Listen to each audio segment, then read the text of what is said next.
हम लोग अभी कर्ण कुंभ में हैं। मैं सुधीर कुमार, हमारे साथ हैं अभी कर्ण कायस्थ महासभा के पूर्व अध्यक्ष प्रकाश दास जी। और प्रकाश दास जी से जानना चाहेंगे कि जो पिछला जो कर्ण कुंभ था जिस समय वो अध्यक्ष थे और अब में क्या परिवर्तन है या क्या कुछ आपको होना चाहिए, इस पर आप। नमस्कार, मैं प्रकाश कुमार दास, गांव नवानी है और मैं प्रेजेंट में चेन्नई में रहता हूं। सुधीर जी ने बोला हिंदी में पूछा है क्वेश्चन, तो मुझे हिंदी में देना पड़ रहा है, लेकिन वैसे मेरा मातृभाषा मैथिली है। आप मैथिली में बोल सकते हैं। नहीं, अब शुरू कर दिए हैं तो उसी में फ्लो रहेगा। अच्छा जी, दरअसल ये एक कर्ण का आपने कंपैरिजन पूछा है, लेकिन मैं कंपैरिजन नहीं दूंगा। मैं चूँकि तीन फाउंडर में से एक मेंबर हूँ, तो मैं जो भी इन दोनों को इसी प्लेटफॉर्म के माध्यम से मैं इन दोनों से मिला हूँ, इन दोनों के बारे में मैंने जाना है। राजेश जी नेपाल से हैं, उनको भी हमने इसी प्लेटफॉर्म, स्वागत है आपका, धन्यवाद। इसी प्लेटफॉर्म के माध्यम से इन सब को जोड़ा है। इसमें विशेष धन्यवाद बीके कर्ण जी को और स्वर्गीय गोपाल कर्ण जी को। अगर वो दोनों नहीं रहते तो अकेला चना बाहर भी नहीं फोड़ पाता है, ये आप इससे परिचित हैं। तो हम तीनों एक शादी में इकट्ठा हुए थे जून 2017 में, और वहीं से ये बीज पैदा हुआ। और उसके बाद बहुत सारा लाइनअप है, एंटरप्रेन्योर और एम्प्लॉयमेंट का भी कई सेशन हुआ है, डिस्कशन बहुत सारे। सबसे पहला हम लोग किए थे कि कर्ण का इसका दशा और दिशा जी। इस पे हम लोगों ने पटना में बहुत ही भव्य कॉन्फ्रेंस किया था, जिसमें बहुत सारे स्पीकर भी आए थे, अपने अपने राय विचार रखे थे। उसी तरह दूसरा हमने किया था मूल गोत्र, और उस पर कि कर्ण का इसका मूल क्या है, गोत्र का है, कहाँ से आए हैं। फिर उसके बाद हमने किया कर्नाटक बेंगलोर में जाके कि ऐसे हम लोगों में प्रचलित है कि कर्ण का जो है कर्नाटक से आया हुआ है, लेकिन जब हमने इस माध्यम से, प्लेटफॉर्म के माध्यम से वहाँ खोज शुरू की तो पता लगा यहाँ उसका कोई सबूत ही नहीं। कायस्थ वहाँ भी है, कायस्थ तमिलनाडु में भी है, कायस्थ कर्नाटक में भी, हर जगह है।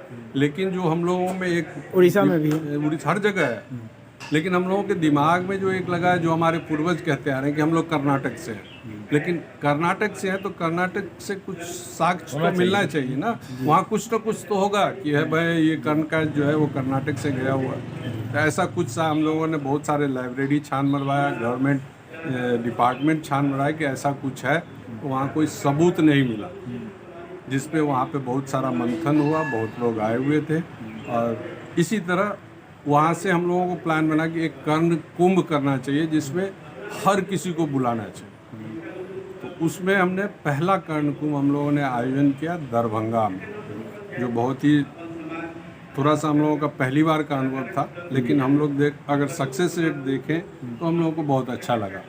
काफ़ी लोग आए, काफ़ी अपने विचार रखे, बहुत सारे हम लोगों ने सांस्कृतिक कार्यक्रम जो मिथिला का होता है उसको किए। उसके बाद दूसरा हुआ कि हम लोग हर 2 साल पे उसको देते हैं, जब कर्ण कुंभ समाप्ति पे होता है जिस समय पे, उस समय हम लोग ऑफ़र करते हैं कि भाई आप कोई अलग स्टेट करना चाहता है तो बताएं। तो उस बार नेपाल वाले ने बीड़ा उठाया, जैसे हम लोग एक कलश रखते हैं और वो कलश उनको देते हैं कि अगला कर्ण कुंभ आपके यहाँ होगा। थोड़ा सा डिले हुआ ड्यू टू कोविड-19 के लॉकडाउन के चक्कर, 1 साल हम लोग आगे हो गए। लेकिन श्री राजेश जी हैं और श्री शिवभूषण जी हैं, इन दोनों ने मिलके बहुत ही अच्छा व्यवस्था किया वहाँ पे, टॉप टू बॉटम।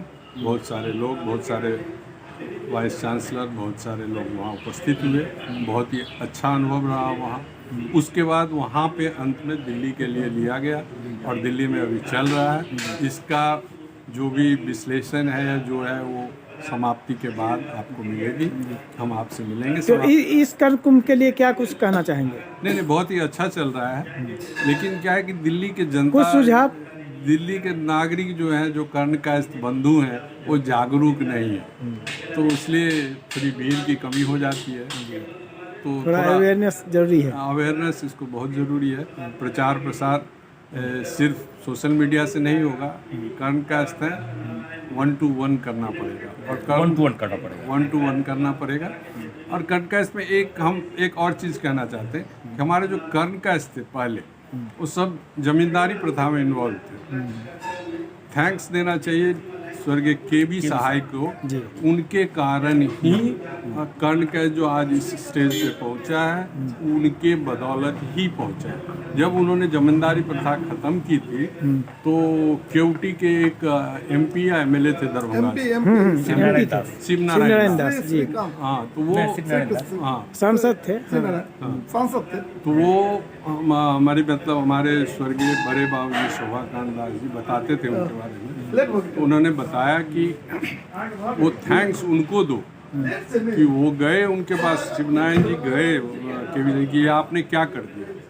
तो उन्होंने एक ही बात बताया कि शिवनारायण जी अभी तो मैंने जो किया वो आपके भलाई के लिए किया, इसका रिजल्ट आपको 20-30 साल के बाद मिलेगा।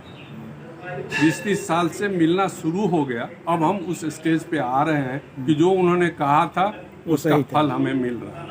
आज हम ये है कि एक कॉन्स्टिट्यूशन क्लब में आके कर्ण कुंभ तृतीय का आयोजन कर पा रहे हैं, नहीं तो ये स्थिति कर्ण कास्ट की नहीं थी।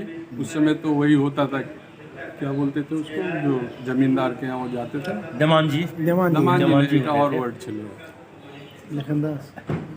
कुछ वो था, कुछ तीसरा चौथा पढ़ लेते थे, उनको लिखना हैंडराइटिंग अच्छी आ जाती थी। अच्छा, मुंशी जी जो रजिस्ट्री ऑफिस में लिखते थे, जवान जी है, नायब है, यही सब। नहीं एक और मैं बताऊंगा, अभी तो दिमाग में नहीं आ रहा।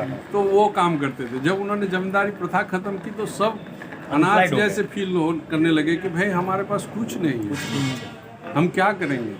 तो के.बी. सहाय के एडवाइस से उन्होंने एकदम दिया कि आप बच्चे को पढ़ाइए, ये तीसरा चौथा पढ़ा करके भेज देते हैं, नहीं, आप पढ़ाइए उनको, जैसे भी होता है, हमसे जो सुविधा होगा हम देंगे।